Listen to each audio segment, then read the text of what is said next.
I just think it's one of those things that they signed up for racing and knew that crashes were going to happen. Then it was like, right, wait for them to red flag it. Red flags aren't uncommon. They usually red flag a race if there's debris or something on the track. I did have a gut feeling that morning that something wasn't quite right.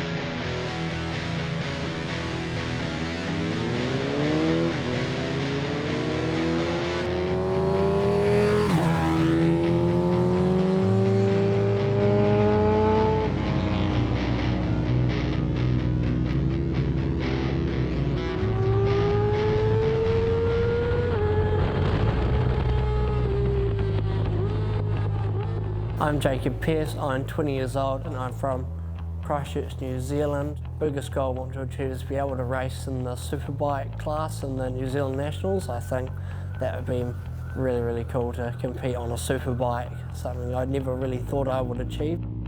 Avoiding injuries is quite tricky, especially in a very dangerous sport. Compared to some of the other accidents I've seen, I came away very lucky. When I was coming into the first turns at the track, I got through turn 1 okay, turn 2 the bike felt really light underneath me, and as soon as I thought that, I was flying through the air and hit the ground very quickly.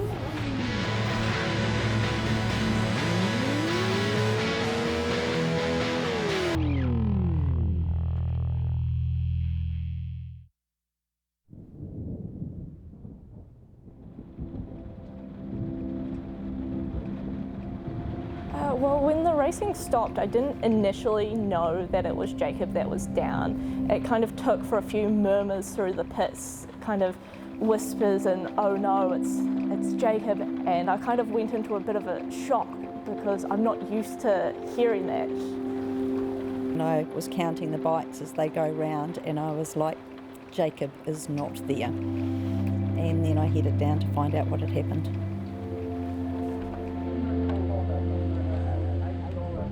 I was sort of trying to question, first and foremost, how I got myself into this situation and trying to figure out what I'd actually done to myself.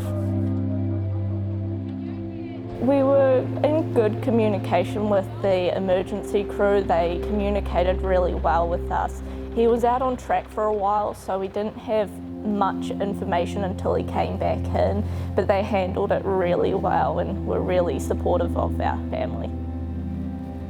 Yeah, we both enjoy it so much, but we know that an accident was going to happen at one time or another. He has had a few accidents in the past, and we talked about it and talked about what he could have done differently, so he can avoid certain situations, maybe riding the bike a bit differently, taking the corner a bit differently, different braking markers, where to pick the throttle up, that sort of thing.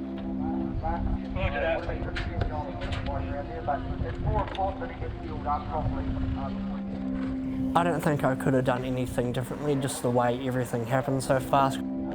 Especially with it being out of my control, with someone else taking my rear tyre out from underneath me. The hardest part of Jacob's injury was having to convince him he was going to be okay. Sorry.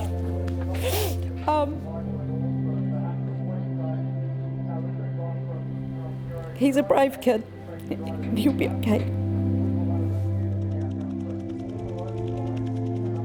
Looking back, if I changed anything, I don't think it would have changed the outcome of my accident. So the injuries that I had is I had 4 fractures in my pelvis and I had a small break in my left foot.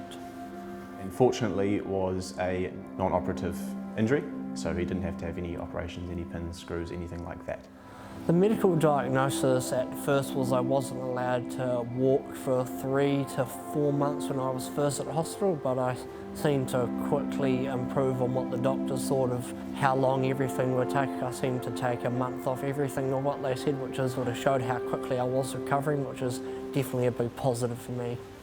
From what we're trying to achieve, I guess initially it was actually just getting Jacob moving again to a point where he might be thinking about how he can get back on the bike. But at this stage now, we're probably thinking more in terms of his fitness and his overall capacity. What does he need to be able to do to be in these positions for the length of time during a race? How much fitness does he need? How much strength does he need in his legs? And we're just trying to develop him physically in the best way.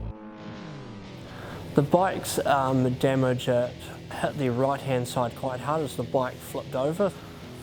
Although there was extensive damage after we stripped it, not as bad as what it could have been. And you can see closely here where the front tyre of the guy that was behind him, where his tyre's gone into the chain, you can actually still see the rubber on the chain. So obviously all the fairings were all damaged. Foot pegs all smashed there. There's a wee bit of damage on the exhaust. The radiator was all bent. Front brake reservoir, obviously the fuel tank, which we haven't repaired yet. So the bike is pretty much 3/4 finished now. We've got some good friends that have helped us to repair the fiberglassing, and a good friend to paint them once they're all finished. I think my biggest motivation for me is trying to keep up with all the fast guys in front of me, because I've been watching those guys as I've been moving up through the ranks. There are always a couple of guys that have stayed in the 600 category, so I'm really trying to just bridge the gap to them and try and get close as I can to them. I think this accident's only going to make him hungrier to get back to where he was. He never once thought that he could never get back on the bike again, and we talked about the most important thing for him, for his fitness to come back 100%. Now, all things considered and how serious the crash was, I think done a remarkable job to be fit on the bike, that's mentally and physically. He's a very determined young man. He doesn't really let things get in the way, especially an accident that won't get in the way, and his terrible eyesight that won't really get in the way. But he is quite a natural rider, and I think he'll work through it and be better than what he was by the time we're ready to go again at Nationals.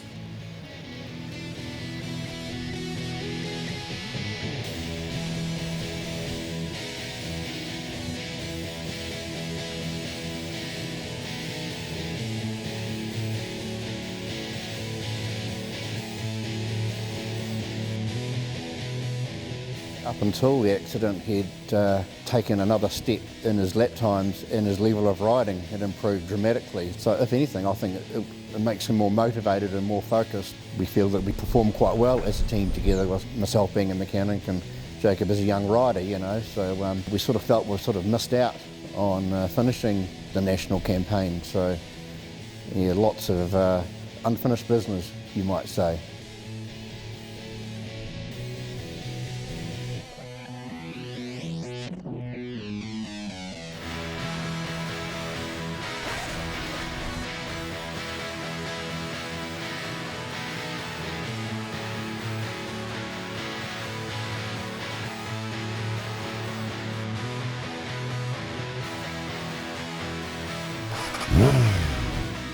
Calm myself down a bit.